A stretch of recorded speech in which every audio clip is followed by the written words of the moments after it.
Grease Pencil is a tool which allows you to create 2D content directly in your 3D environment. Now, I mainly use Grease Pencil for illustration. I love taking a portable device such as my Movink 13 along to a life drawing class and using it there. Grease Pencil objects can be used in a geometry node setup, they can interact with in-scene lighting, and they have their own modifier sets.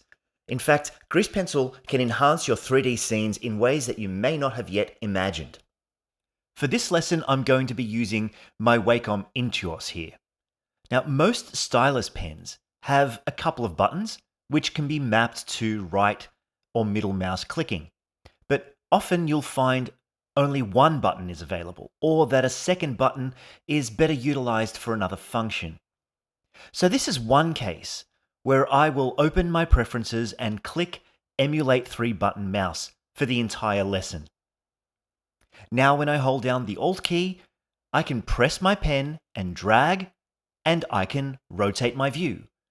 If I hold down Shift and Alt, I can pan my view, and Control Alt will allow me to zoom my view.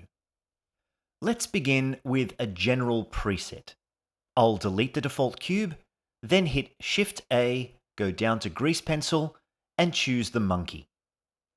A flat drawing of Suzanne has now appeared, and if we swing into front view, numpad 1, it makes a lot more sense from this angle.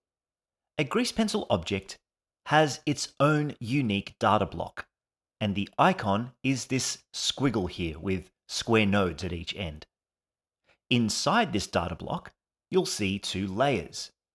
Here they're named lines and fills. These are akin to something like Photoshop or Critter layers. Now you can see more detail about these under the Grease Pencil's Data Properties tab. You can have several strokes or fills on a layer, you can have several layers, and you can even group layers together to make more complex illustrations easier to manage. Grease Pencil objects also have their own material. They're made up of two components, a stroke and a fill. Strokes can be a consistent line, or made up of dots for each point along that stroke.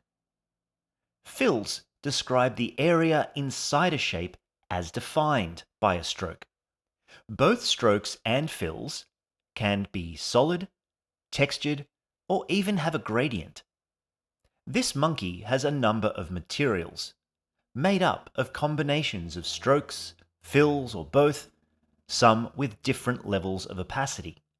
They've also been assigned unique colors, although as we'll see soon, the material color can be overridden. Grease Pencil objects can be toggled into the usual modes that we've already seen, Object and Edit. But they have a specific mode called Draw.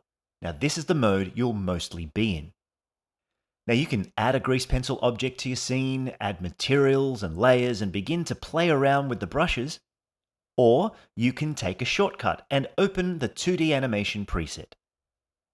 I'll go to File, New, and select 2D Animation. Blender's UI now transforms to this layout. If I hold my mouse over the 3D viewport and zoom out a little, I can use the middle mouse scroll on my mouse, or now that I've set my Emulate 3-button mouse on, I'll Control Alt press and drag, and this will reveal the passepartout of the active camera. It is positioned facing forwards.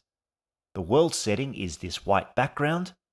We've toggled into drawing mode, and our toolbox shows us a selection of tools for drawing, erasing, filling, and even creating some primitive shapes.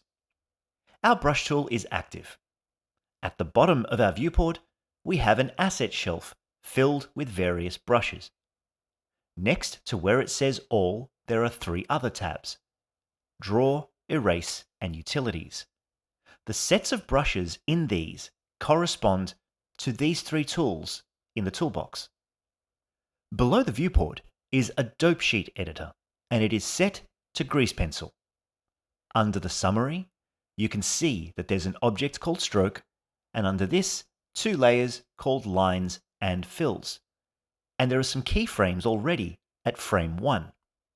The Stroke object is our default object in this preset, You can also see it in the outliner inside this collection. Below the outliner, our properties panel is currently set to the active tool, which is our brush. Color is set to material, and some of these settings are grayed out. We'll get to this in a moment. Let's open our data properties. We'll select the lines layer so that when we begin to draw, this is the layer we'll be working on. We'll now look at our material properties. We have 4 materials here. 3 of them are strokes and 1 is a solid fill. In our viewport, I'll hit the N key to reveal our side panel and open our active tool. The brush and color palette that we just saw now appear in this panel. If we draw a couple of strokes, we should see that these happen to draw on in the black material assigned to the solid stroke. We can change the material in the tool shelf via the material properties panel and draw a solid fill or a line made up of round or square dots. But we're not tied to this color of the material. Just above the color wheel, the active button is set to material. If we were to switch this to color attributes, the color wheel and this palette now become active. We can choose a color from the color wheel or from the swatches down here, and if we draw a line, it will be drawn in this color. The material is the same. The color attribute works on top of the material. So switching brushes, materials, and colors can be done very easily.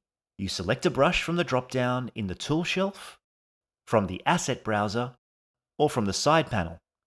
You can right-click and bring up a panel where you can select a material, color, or even switch what layer you're working on. To increase or decrease your brush, hit the F key and then drag your pen left or right. To increase or decrease the brush opacity, hit Shift F and drag your pen left or right.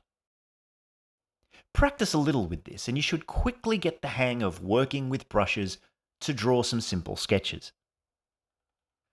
Now, Grease Pencil is set up to simulate a 2D canvas, but always remember you're working in 3D space. Let's toggle into object mode. I'll add a sphere and set it to smooth. I'll now select the Grease Pencil object and toggle into draw mode. I'll direct your attention to the top of the viewport, where there's a button labeled Origin. This is where Blender looks to place your strokes. Any stroke we draw are facing us, but are in relation to the object origin. I'm going to change this to surface. Couple new options pop up. One of them is offset, which takes into account the face normals of any surfaces in the scene. I'm going to set this offset to a small amount, and now I'll draw over the sphere. You can see that as I continue to draw, any time I'm near the sphere, our stroke is projected onto the surface of it. The offset ensures that it is on the outside face in relation to the face normals. I will erase everything I've done, and in my data properties, I'm going to rename this layer that I just worked on to face, and the second layer to raise. I'll select a different brush. I think I'm going to go with this ink pen. I'm going to select a color like a bright yellow or orange, then I'll swing back into camera view and draw a cute face on this sphere.